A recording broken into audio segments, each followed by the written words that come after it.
Saudara sekalian yang terkasih, kita sudah dalam hari Kamis minggu ketiga dalam Advent, dan seperti dikatakan dalam antifon pembukaan, engkau sudah dekat. Memang makin dekat dengan Natal, makin dekat juga dengan Tuhan yang setiap hari mau datang. Dan bacaan-bacaan hari ini mengundang kita untuk menyadari apa arti menerima Tuhan. Dalam bacaan pertama dari Yesaya bab 54, yaitu dalam bagian 2 dari buku Yesaya yang ditulis pada waktu itu Koresh, raja dari Persia, mulai memberi harapan bahwa bangsa Israel akan bisa pulang dari pembuangannya di Babel. Maka dalam teks Yesaya itu diberi suatu gambar yang sangat menarik, seperti gambar dalam Nabi Hosea. Yerusalem, umat Israel adalah istri dari Allah. Suatu hubungan suami istri, bukan bapa anak. Suatu hubungan kasih yang begitu mesra. Tetapi justru terjadi bahwa istri itu, Yerusalem, sudah tidak beranak lagi, sudah menjadi janda atau dibuang oleh suaminya karena kesalahannya, sama halnya dalam Nabi Hosea.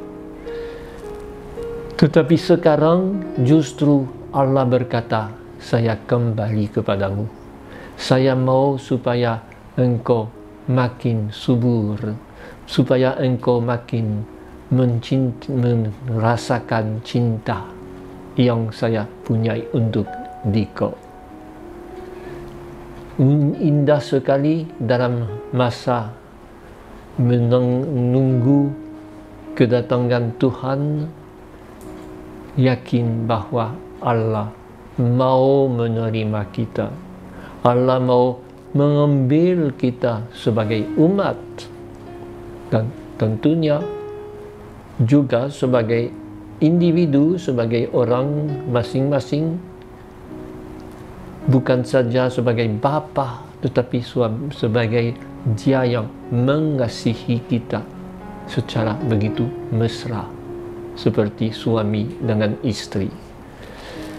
Dan hal ini bisa kita umumi dengan Injil hari ini. Injil hari ini melanjutkan Injil yang kemarin, di mana Yohanes yang ada dalam Yohanes Pembaptis, yang ada dalam penjara, mulai ragu-ragu, Yesuskah Mesia atau tidak. Yohanes Pembaptis yang sudah mewartakan bahwa Dia yang datang lebih kuat dari Yohanes sendiri, yang bisa menghancurkan semua yang tidak beres. Nampaknya Yesus lemah lembut dan rendah hati. Yesus tidak membuat sesuatu ala superstar, tetapi mendekati orang dengan lemah lembut. Maka Yohanes dalam penjaranya sudah minta, engkaukah yang harus datang atau perlu tunggu yang lain?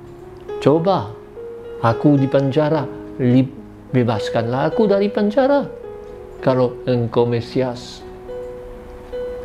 Dan Yesus jawab kepada orang yang diutus oleh Yohanes kepadanya dengan mengutip Yesaya, orang buta bisa melihat, dan seterusnya, orang miskin dibawa kabar baik. Dan sekarang dalam Injil hari ini, dua murid dari Yohanes Pembaptis sudah pulang. Sekarang Yesus mau tanya kepada umat, apa yang kamu pergi buat waktu kamu datang untuk dibaptis oleh Yohanes Pembaptis? Apakah kamu kira bahwa akan temu dia dalam istana yang mewah atau dengan pakaian yang hebat? Sebenarnya dia seperti yang lemah lembut juga. Semua rencana Allah membuat kita harus mengubah bayangan kita,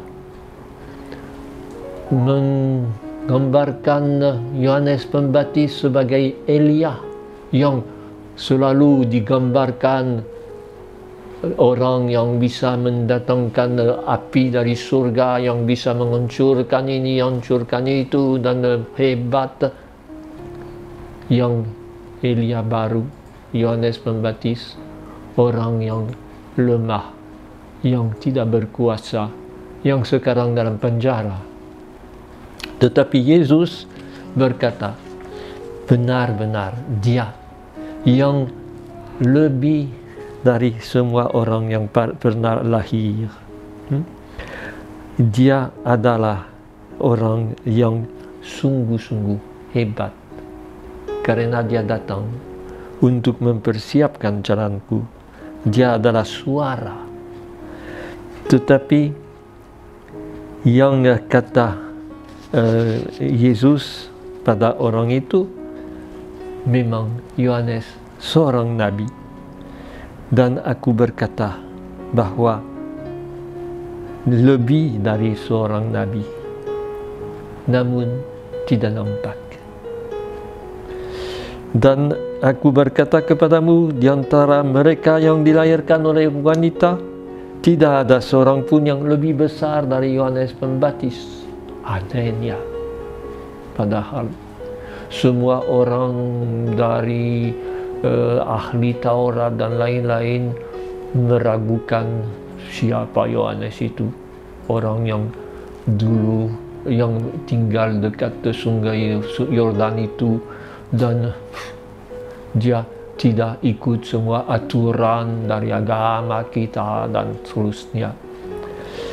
Tetapi untuk Yesus lebih dari seorang nabi. Dan dia berkata, seluruh orang yang percaya kepadaku lebih besar dari Yohanes lagi.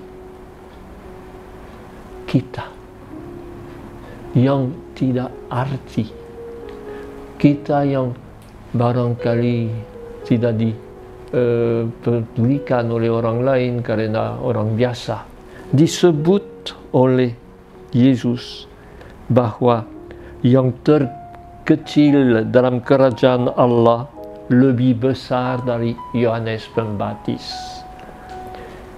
Menyadari martabat kita, bukan karena kita orang hebat atau membuat sesuatu yang luar biasa dan sudah suci, sudah kudus dan hebat, tetapi karena dipanggil Tuhan untuk menjadi anggota kerajaan Allah yang dia mulai dengan kedatangannya. Seluruh umat memang menjadi heran. Yesus berani berkata bahwa pemungut cukai sudah mendengar kata Yohanes, dan mereka mengakui kebenaran Allah, sedangkan orang-orang Farisi dan ahli Taurat menolaknya. Perlu kita orang Katolik selalu membaca ini.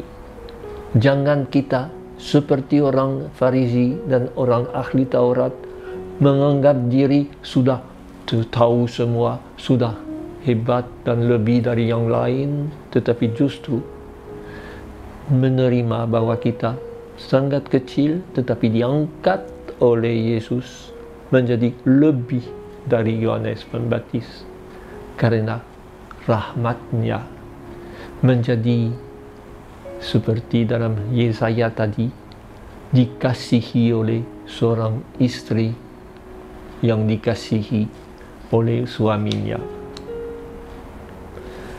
Kita bisa renungkan itu menjelang Natal, supaya tetap rendah hati, tetap tahu bahwa yang kita punya bukan hasil usaha kita, tetapi rahmat gratis, rahmat yang luar biasa, dan mengucapkan terima kasih karena kitalah yang sungguh-sungguh bisa menikmati kegembiraan Natal itu bukan sebagai pesta mewah-mewah, tetapi sebagai sesuatu yang mengubah hidup kita, karena kita sudah diangkat, sudah dijadikan kekasih Tuhan. Maka marilah kita berdoa, Allah yang Maha Esa, yang Maha Setia, Engkau selalu setia akan janjimu dan tak pernah meninggalkan karya tanganmu. Perkenankanlah kami hidup dengan berpegang teguh pada janjimu yang menjadi jaminan cinta kasihmu. Semuanya dengan pengantaran Kristus Tuhan kami. Amin.